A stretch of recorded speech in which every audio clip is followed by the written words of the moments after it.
Bonjour à tous, on se retrouve aujourd'hui pour une nouvelle vidéo de géométrie pour le groupe C. Et donc l'énoncé est le suivant, donc on prend ABC, un triangle acutangle, DE les pieds des hauteurs issus de B et de C respectivement. Ensuite on pose S et T, les symétriques de E par rapport à BC et à AC. Donc bah voilà, S ici avec AC comme ça et BC comme ça, T ici, incroyable. Et maintenant, on regarde le cercle circonscrit à SCT et l'intersection de ce cercle circonscrit avec AC. Donc cette intersection qui n'est pas C, on l'appelle X, et on appelle O aussi le centre du cercle. Pourquoi pas. Et maintenant, la question c'est montrer que OX et ED sont perpendiculaires. Donc c'est les droites que j'ai mises en pointillé. Puis je vous laisse le chercher, j'ai bientôt donné une indication. Faites même plusieurs. Un peu par étapes.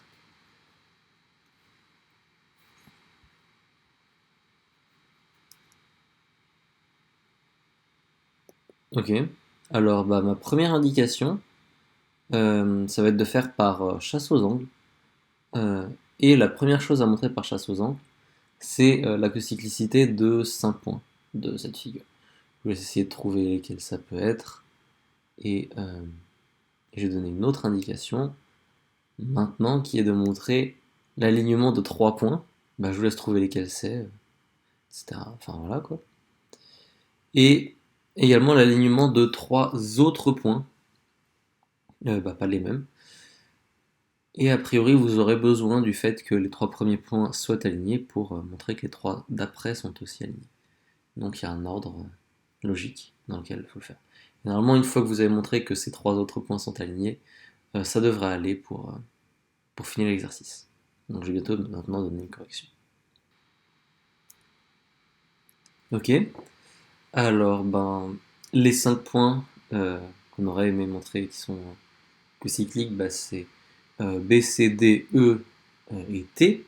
Le fait que B, C, D, E sont cocycliques, normalement c'est un truc que vous savez déjà. C'est juste dû au fait que BEC et BDC font tous les deux 90. Maintenant la question c'est de montrer qu'on a aussi une autre égalité d'angle. En fait c'est relativement immédiat puisque BTC c'est égal à BEC puisque TC est symétrique de E par rapport à BC. Donc BTC est égal à BEC est égal à 90. Donc les 5 points sont cocycliques comme prévu, enfin comme annoncé. Donc ça, jusque-là, ça allait. Ensuite, on va montrer que S, D et T sont alignés. Donc on procède encore une fois par chasse aux angles. Donc on va voir SDA qui va être égal à EDA. Non, ça c'est juste parce que S est symétrique de E. Et maintenant EDA est égal à ABC, puisque EDBC, enfin EBCD est cyclique. Et ABC, j'ai appelé ça bêta, parce que c'est l'angle en B. Incroyable.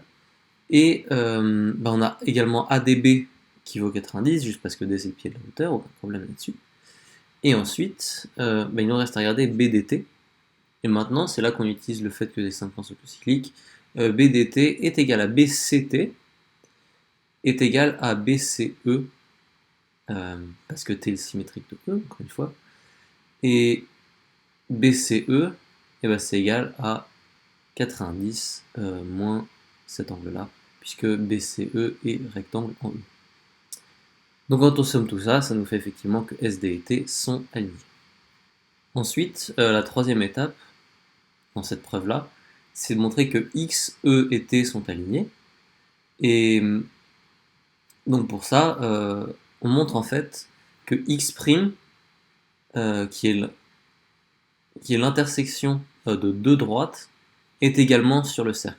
C'est souvent plus simple de faire comme ça, c'est-à-dire de montrer que l'intersection de deux droites est sur un cercle, plutôt que de montrer que l'intersection d'un cercle et d'une droite est également sur une autre droite. Ça dépend bien sûr des cas, mais ici il s'avère que c'est plus simple de montrer que un point est sur un cercle qu'un point est sur une droite.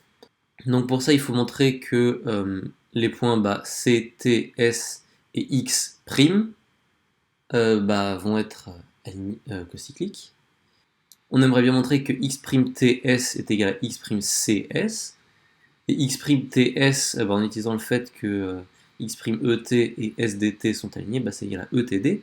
Maintenant, etd, c'est égal à ecd, une fois par cocyclicité.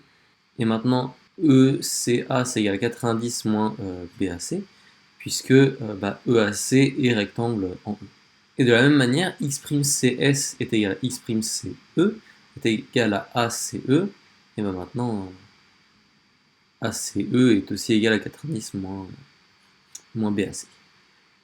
Donc, on a effectivement le fait que x'sc et t sont cocycliques, et vu que a priori x' ne va pas être égal à c, puisque ça voudrait dire que t, e et c sont alignés, et bien x' égale x, et x, e et t sont effectivement alignés. Et en fait, à partir de là, c'est relativement simple de conclure, puisque ce qu'on veut montrer, c'est que exo plus dex, ça fasse 90, et on aura fini. Et maintenant, on utilise le fait que ex et t sont alignés, pour dire que exo, c'est égal à txo. Maintenant, txo, vu que txo est isocèle en haut, et puisque tx sont tous les deux sur le cercle de centre O, txo, ça fait 180 moins xot sur 2, et maintenant par angle au centre, xot est égal à 2 fois xct. Ça nous donne directement que exo est égal à 90 moins xct. Et maintenant xct, c'est égal à dct. Et dct est égal à 180 moins det. Et det est lui-même égal à 180 moins dex. Et donc ça nous donne directement que exo est égal à 90 moins xd, ce qui est ce qu'on voulait.